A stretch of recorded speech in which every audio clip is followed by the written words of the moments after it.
حضرت علی رضی اللہ عنہ نے جب حضرت معاویہ سے صلح فرمانے کے لیے تحکیم کو قبول کیا تب کچھ لوگ اٹھ گئے، ہم یہ تحکیم کے معاملے نہیں مانتے، اللہ حاکم ہے، علی کیوں تحکیم کی بات مان رہا ہے، ان الحکم الا للہ، اس طرح کی باتیں اٹھائیں. اور یہ کوفہ شہر میں ایک بستی تھی جس بستی کا نام تھا حرورا، یہ حرورا کے رہنے والے تھے. حرورا یہ صحابہ کرام میں لفظ گویا دوسرے لفظوں میں گالی کی طرح شمار ہوتا تھا، یعنی کوئی فتنہ باز ہوتا تو اسے کہتے انت حروری، تو حروری ہے. حضرت اماں عائشہ کے پاس ایک خاتون آئی اور عذاب قبر کا انکار کیا، حضرت اماں نے فرمایا تو حروری ہے. اسی طرح حضرت عبداللہ بن مسعود رضی اللہ عنہ ایک مرتبہ بیٹھے تھے اور مسجد میں بیٹھے ہیں، کچھ بندے اونچا اونچا ذکر کر رہے ہیں. آج کل لوگ اس حدیث کو آدھا سناتے ہیں، حضرت مولانا آپ سنیں یہ حدیث آدھی سناتے ہیں. حضرت عبداللہ بن مسعود اٹھے، انہوں نے فرمایا فتنہ پیدا کرتے ہیں، نکالو ان کو مسجد میں. وہ حروری تھے، ان کو حروری ہونے کی وجہ سے نکالا تھا، لوگ سمجھتے ذکر بالجہر کی وجہ سے نکالا تھا، حالانکہ پورا اس روایت کو پڑھ دیا جائے تو ذکر پر کوئی اعتراض نہیں آتا، وہ حروری ہونے کا مسئلہ تھا. تو یہ حروری سارے خارجی تھے، تو ان لوگوں کے ساتھ حضرت علی کی جنگ ہو گیا. اب ہوا کیا تھا، یہ شہر بستی حرورا کے رہنے والے تھے، جنگ میں موجود ہیں. حضرت علی المرتضیٰ نے معاویہ سے صلح قبول فرمائی ہے تو یہ حضرت علی کے خلاف اٹھ گئے. پتہ چلا یہ وہ طبقہ تھا جو چاہتا تھا نبی کے صحابہ اور اہل بیت آپس میں لڑتے رہیں، اور حضرت علی المرتضیٰ نے اس راستے کو بند کیا، اس وجہ سے ان کی حضرت علی المرتضیٰ سے لڑائی شروع ہو گئی. اب ان سے مذاکرات چلے ہیں، تحکیم کے معاملے چلے ہیں، گفتگو چلی ہے، مناظرے چلے. حضرت عبداللہ بن عباس جیسا شخص رضی اللہ عنہما حضرت علی کے کہنے پہ ان سے بات کرنے گیا تو 3000 آدمی ان کے توبہ کر کے واپس آ گئے. یعنی اس طرح چلتا رہا. حضرت علی المرتضیٰ نے بڑی ڈھیل دی ان کو کہ یار لڑنا نہ، تلوار نہ اٹھانی پڑے، مان جائیں. لیکن یہ وہ ضدی اور اجدڑ قسم کے لوگ تھے، ان میں قاتلین عثمان کے بندے بھی شامل ہیں، تو یہ بندے ماننے کے اوپر تیار نہیں تھے. تو پھر حضرت علی المرتضیٰ کی تلوار نے ان کے لیے فیصلہ کیا.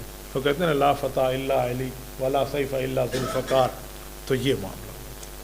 اب ذرا دیکھیں یہ خوارج کے فتنے کے آغاز بنا سا کیسے.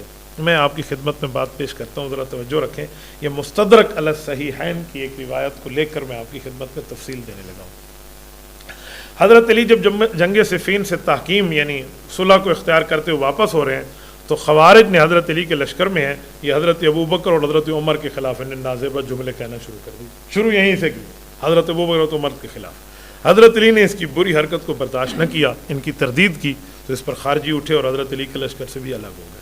یہ معاملہ بن رہا ہے. یہ الگ قافلہ لے کر چلتے رہے، حضرت علی الگ لے کر چلتے رہے. کوفہ شہر میں داخل ہوئے تو خارجی حرورہ میں جا کے بیٹھ گئے. اس وقت ان کی تعداد 8000 تھی. یہ ہے. اب مذاکرات کی کوشش ہے. عبداللہ بن عباس رضی اللہ عنہ کو بھیجا گیا ہے. تو ان میں ایک شخص ہے عبداللہ ابن قوا، یہ ان خارجیوں میں سے تھا. اس نے ان کا استقبال کیا، اپنے کارکنوں کو بات سننے پہ آمادہ کیا. گفتگو چلتی رہی مگر کوئی بھی نہ مانا. عبداللہ بن عباس نے بات کی، پہلی بات کرتے ہوئے پھر واپس تشریف لائے. یہ دوسری بات تھی جس میں اتنے 1000 آدمی واپس مسلمان ہو کے ٹھیک ہو گیا. اب ان خارجیوں کی تعداد کوئی 8000 کہتا ہے، کوئی 16000 کہتا ہے.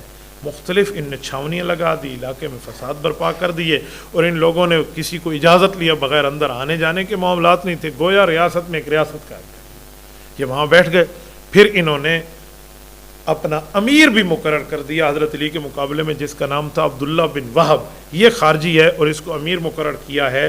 یہ جمل من الانصاب، یہ امام بلازری رحمۃ اللہ کی کتاب ہے، یہ اس میں موجود. حضرت علی المرتضیٰ نے ایک بار پھر حضرت عبداللہ بن عباس کو بھیجا. پھر وہ وہاں گئے، غلط فہمی کے لوگوں پہ جو شامل تھے واپس آنے کے لیے. تو حضرت علی المرتضیٰ کے یہ دوست جب وہاں پہنچے تو یہ فرماتے ہیں، امام عبد الرزاق نے لکھا ہے کہ ان کی تعداد کوئی 20000 کے لگ بھگ موجود تھی. اتنے بندے بڑھ گئے تھے. اس معاملے پہ جب گفتگو ہوئی تو 3-4 ہزار آدمی ان سے ٹوٹ کے واپس آئے. اب ان کی ہٹ درمی دیکھیں. خوارج نے ہٹ درمی میں حضرت علی المرتضیٰ کے مقابلے میں کیا کیا. حضرت علی رضی اللہ عنہ نے ایک شخص کو ان کی طرف بھیجا سمجھانے کے لیے کہ یار اپنے نظریے سے واپس آ جاؤ. یک کے بعد دیگر سفیر بھیجتے رہے. ایک سفیر جب گئے نا تو انہوں نے اس سفیر کو شہید کر دیا. جب وہ سفیر شہید ہوا تو اب خون کا بدلہ خون ہے اور یہی اللہ کا کام ہے. تو اب اس پر جنگ ہو گئی، ورنہ حضرت علی المرتضیٰ ان سے نرمی کر رہے.